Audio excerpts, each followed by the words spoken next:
One day I get an email from a PR firm saying somebody from China wants to invite you to an event. So Patrick Bet-David just exposed how China tried to buy his silence with $600,000. And this validates everything we've been seeing about foreign influence operations.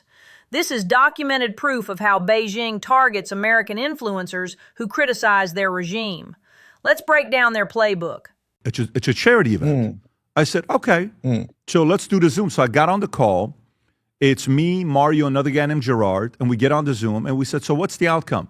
They want to pay you $600,000. I have this email till today. Wow. The fact that he has the email documented is crucial here. This isn't hearsay or speculation. This is evidence of a systematic Chinese influence operation. They approached him through a PR firm with professional contracts, showing how sophisticated these recruitment efforts have become. They want to pay you $600,000, but they want you to give a $300,000 check to XYZ charity. So you get to keep $300,000, but you give the $300,000 to the charity. We'll take care of your hotel, food, flight, everything. Don't worry about it, and we'll give you $300,000. This is textbook psychological manipulation. They offer plausible deniability through charity work while creating financial incentive. The target gets to look philanthropic while being compromised. It's brilliant because it gives the recruit a virtuous cover story for taking Chinese money. Of course, my answer was no. But why would China do something like that? Why would they want somebody like me to come in to get $600,000 and donate $300,000 to a charity? This proves his China criticism was hitting the mark. Beijing doesn't spend $600,000 trying to flip someone unless they're doing real damage. The timing here matters. This came right after his videos with General Spalding went viral and exposed Chinese operations. It's a brilliant strategy if you're able to succeed with it and people can come back and being complimentary about it. You know, that's what you want, especially in an enemy state. Once you take their money, even for charity, you're compromised. They can always reveal the payment later to destroy your credibility. This creates a network of assets who self-censor to protect their reputation. It's how authoritarian states weaponize our own moral standards against us. When I made a handful of videos criticizing China, and I brought a General Spalding who went very hardcore at China, got millions of views all over the place, and he was revealing some things about China. General Spalding ran the Pentagon's China desk and exposed their military infiltration strategies. Their collaboration reached millions and revealed classified insights about Chinese operations.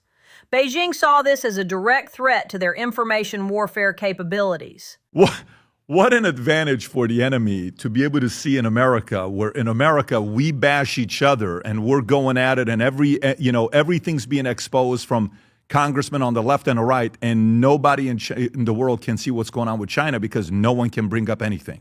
China exploits our transparency while maintaining total opacity. They can watch our congressional hearings, read our classified leaks, monitor our internal debates, while their system remains completely closed.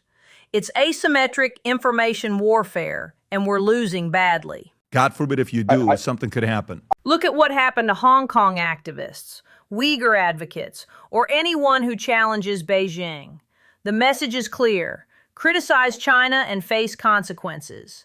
This creates a chilling effect that extends far beyond their borders into our own political discourse. So they believe it was a bioweapon released from U.S. in China. China's been running a massive disinformation campaign claiming COVID was an American bioweapon deployed against them. This projection technique shifts blame while poisoning Chinese public opinion against America. Their people genuinely believe we attacked them first. I don't know if it was accidental. With Operation Epic Fury crushing Iran right now, Trump absolutely has leverage over NATO. European allies who doubted American military capability are seeing our forces dominate in real time. This fundamentally changes the power dynamic in every negotiation. China's buying up a lot of farmland in U.S. and Canada. Why do you think that is? China owns over 380,000 acres of American farmland, including land near military bases. During a conflict, they could contaminate food supplies, disrupt distribution, or create strategic choke points. Food security is national security. This isn't about farming profits. They're not buying it because they want to control farmland and they want to control produce and any of that stuff. Dismissing strategic concerns as conspiracy theories is exactly what China wants. These innocent investments become weapons during crises. Remember, every Chinese company answers to the Communist Party. There's no such thing as private business independent of state interests. I'll give you the final thoughts before we wrap up. Is there anything else you want to share with the audience before we wrap up? This transparency is exactly why foreign adversaries target American influencers. While Trump's military is crushing Iran, China's trying to buy silence from critics at home. Understanding these influence operations is crucial as we navigate this new multipolar world.